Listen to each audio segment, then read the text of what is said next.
guys, this is Kinsey with Atomic Crochet and welcome back to my channel if you're a subscriber, and welcome if you're a new follower. Today I'm going to be showing you how I took my photos from this to this. This has been a really long time in the making. Ever since I pretty much started making plushies and taking pictures, I've been trying to hone in on what I want my photos to look like, and I feel like now in the last few months my husband and I have really figured it out and cracked the code for product photography, at least for at home. If you're not looking for something that's like super perfect, this is going to be a great tutorial for you. I hope you guys enjoy this. I will be sharing two different price points, I guess. I do have some equipment that's a little bit pricey, but my husband does do photography and videography, so keep that in mind. We do share some of our stuff, and I probably wouldn't have some of the items that I have if it wasn't for him also using them or letting me borrow them. But I want to show like a bougie on a budget setup as well, like what I would set up if I only had, let's say, $60 or less. I will be showing you that too, some like cheaper options or how you can DIY it at home. So hopefully you can find something that works for you and your budget and what you're looking for. So with that, let's get into it. All right, so ignore the messy studio behind you. It's kind of crazy in here right now. But let's start with the first item that I suggest you have for photos, and that is going to be your backdrop. And I have a couple of types that I will show you. This first is photo paper. So I actually got this bundle on Amazon. I believe it was $30, but I'll make sure to link it below so you can find it. And it comes with quite a few of these photo papers. Here you can see it comes with like a bunch of different colors, and they're double-sided, and it also comes with the stand for them, which looks like this. So you can clamp the paper to it. I really like the paper because it comes like rolled up, so there's no creases, and I really think it makes just like a really pretty background. It's very clean, so I actually use that for pretty much all my photos that I took for the book. Next one, which I would consider like more bougie, the more expensive option if you really want to splurge. These are called replica surfaces. They are not really double-sided. I mean, they do have like their emblem on the back, but let me show you. I've got quite a few of these actually. So the good thing about these guys is that they're really like rigid, so they don't have any creases again. You also can like store them flat. They hold up really well for like if you're moving stuff around. Unlike the paper where it can kind of like roll up on you. One thing that I don't really love about these is that they come with these little L brackets so that you can make them like something like this. But I find that there's always a little crack in the back because it's just not a seamless piece. And I don't like the way that the light comes under those. So I kind of steer clear of that. Now that I have these, I mostly just use them for like flat lay, or like if I'm taking a video from top down for like my YouTube channel or a photo top down. That's pretty much what I use these for. I also got them on sale, so they're pretty pricey. I want to say they're like $60 or $70 for one, but I have been getting them for the last couple of years here and there, and I'll pick them up on like their Black Friday sale, or sometimes I think I got a couple in the spring last year. So they will sometimes do like a bundle where if you buy two, you get like a significant price off. And so that's when I have been picking them up. I would not pay full price for these. So there might be better options out there. Although at the time when I looked, there just wasn't a lot of options, which is why I went with this one. So I will show you guys some photos with these where I have them laying down with the paper, but I also want to show you how I would do it with just the paper, so you don't need to have something like this. So if you're wanting to splurge a little bit on your holder instead of using the one that comes with the photo paper, I have this one. I think it's by Weir. I'll link it below. But I really like this one because it's super heavy duty. It has like, you can clamp stuff on the bar. You can also put the photo paper on the back, so it gives you a little bit more depth between your photo paper and any of your fabric you might be hanging. And I also use it to video top down from YouTube. Again, this is a little bit more pricey, so you don't need it, but I'm going to be showing it today just because I already have it set up. But you can definitely do it with your little one here too. So the next thing that I think would be a really good thing to have that you don't necessarily need to purchase, but you might want, is one of these, like, it's like a little reflector. I'm not sure what the exact word is. I'll put it here. But I like to use these. It comes with like a white too in here, just, you know, and like a gold, I think, on the back side. But I really like to use these to like help bounce some light off. You can see how it like gets rid of shadows. So these can kind of be helpful if you have like an area where it's like really dark in your photo.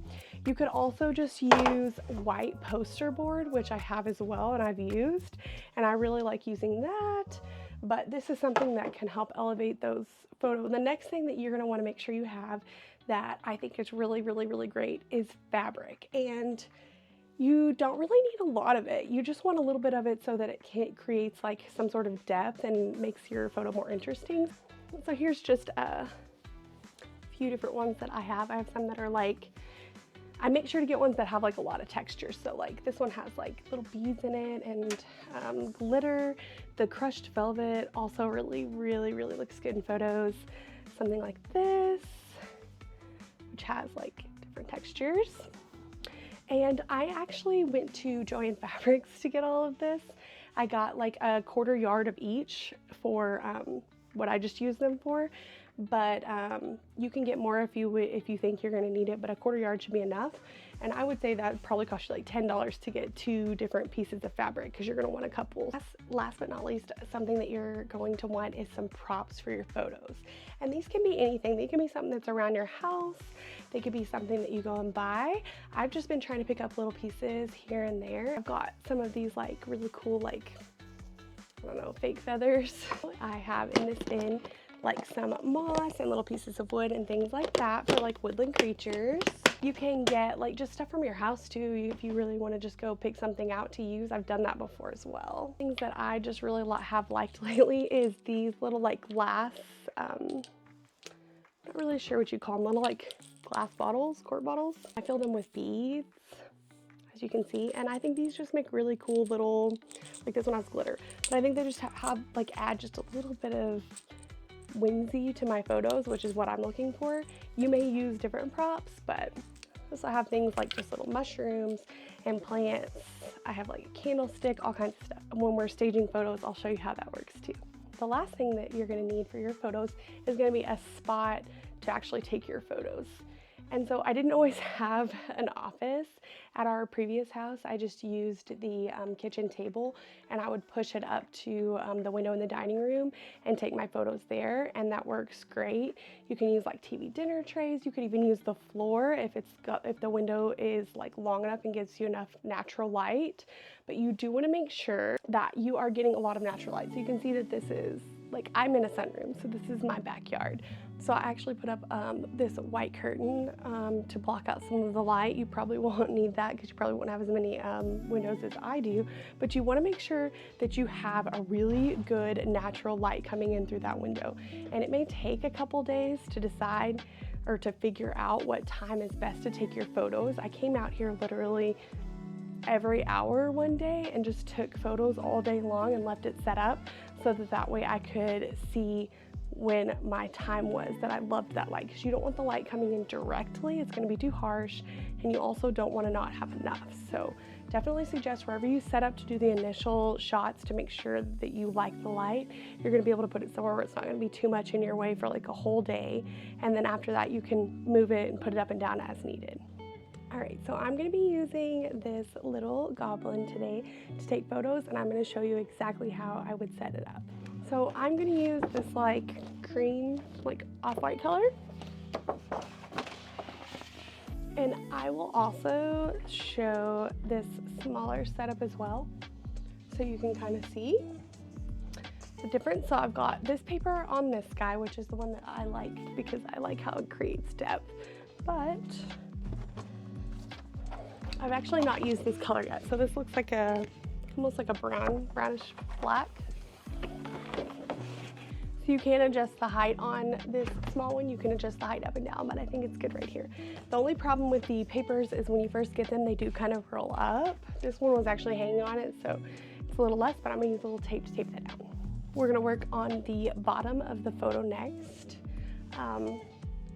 What I've really been into lately is this wood color. I think it looks really good.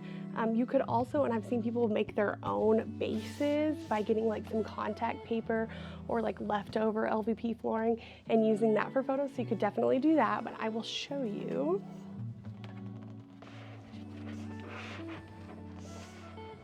But for just sake of you don't have these and you just want to create it without it, I'm going to do that on this one. I've got quite a bit of fabric here. I usually like to put one on the back so that it creates a little depth from like the plushie to the fabric to the back. And then I also like to put one down flat for the plushie to sit on. And so that is what I'm going to do with these. So let's decide what color combos and what I think is going to look best with the plushie. I'm definitely going to add the sparkles to this one. I think it's going to look really great. So like I said, I got 1/4 of a yard, so it's about like this wide, right? So I like to start it on one side and then kind of just drape it over the back. I like to do it like this so it's like draped over, so it just adds a little bit. I'm not going to use this on this one just because I don't have the second like bar to clip onto, but you could really get anybody to hold it for you while you take a quick pic, like your husband, kid, whatever. But for the sake of the video, I'm going to do it without it, just like if it was only me here and I had nobody to help me. Next is going to be what's going to go on the bottom. And I'm really feeling this like cream color with the dark background. I think it's going to look really good. So let's get that set up.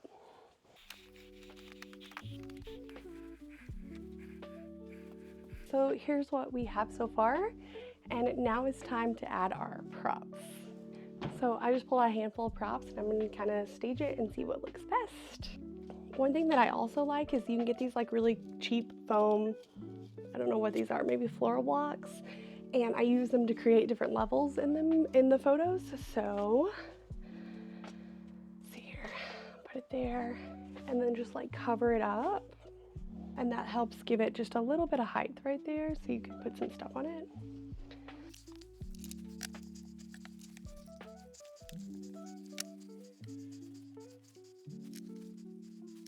As fancy with this as you'd like or as least fancy, it's really just up to you.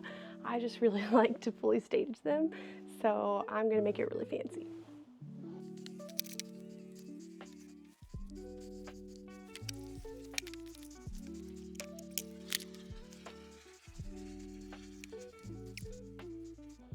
Alright, so let me show you a little bit about the setup. I always like to have like some sort of interesting piece like fabric or even those like feathers, and I put them a little bit off the background, so they're a couple inches off the background, and then I like to obviously layer the different heights, so like a tall, medium, and small. And sometimes my plushies, any of those, it doesn't really matter which one.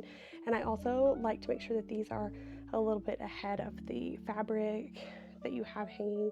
It just creates like depths and shadows and makes the photo more interesting. One of my other favorite things I like to do is I like to put something in the front that may be a little shiny, or like this little gold key, things like that, so that it's not in focus, but it does add like a pop of color in front of the photo, which I really, really, really love. And then obviously I have my plushie and a bunch of stuff around it. It can be a little bit tricky if you're taking photos of your plushies and you use these eyes, because they will show like a reflection, as you can see, but that's something that if it really bothers you, you can figure out how to fix it in Photoshop. So one last touch for me, I like the plushie to be lit up on the side, so you're gonna see when I put this in here, it helps bring in just the tiniest bit of light that reflects back from the window, so that way there's gonna be no like dark shadow on this side. Right, I am actually gonna show you a photo by taking it with my phone, because I know not everybody has a fancy camera, and then I will also get my husband's camera and take a few photos so you can kind of see the difference. And you might have to adjust some stuff once you're setting up your framing for how you want it to look, but it should be pretty simple.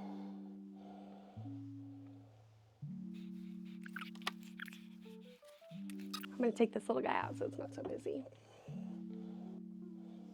I'll still have to crop it in and do a little bit of work in Lightroom, but you can see our photo here. It's so cute.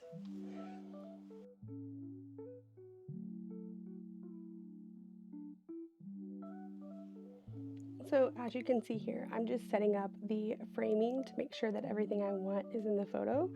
So sometimes I may have to move in like some of the props in the background to make sure that they're going to be in there, but as you can see, it looks pretty good and I'm really happy with this.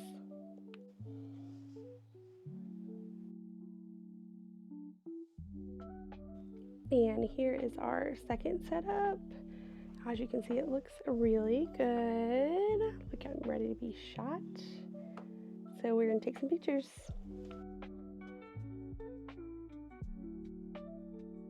So I wanted to add this in here. This is the exposure settings that we used for both of the photos on my husband's camera. If you have more detailed questions or you would like more information about this, he can make a video about that. But I just wanted to put this here so you can pause it and look at it if you have a camera for yourself. And that's it. That's how we take photos of my plushies. You can totally do this with any object for like any sort of product photography. If you have any questions, drop them down in the comments and me or my husband will try to answer those. He's better with the technical stuff. But I hope you enjoyed this video and I hope that it was helpful. Thank you for watching.